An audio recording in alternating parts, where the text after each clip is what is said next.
Okay, this is the day after I'm spritzing.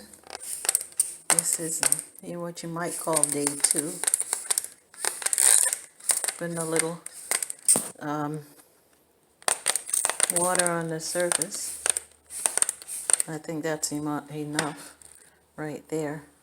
So, no sign of anything yet. Of course, it's too early. I just planted them last night. I almost think that looks like one of the seeds on top here.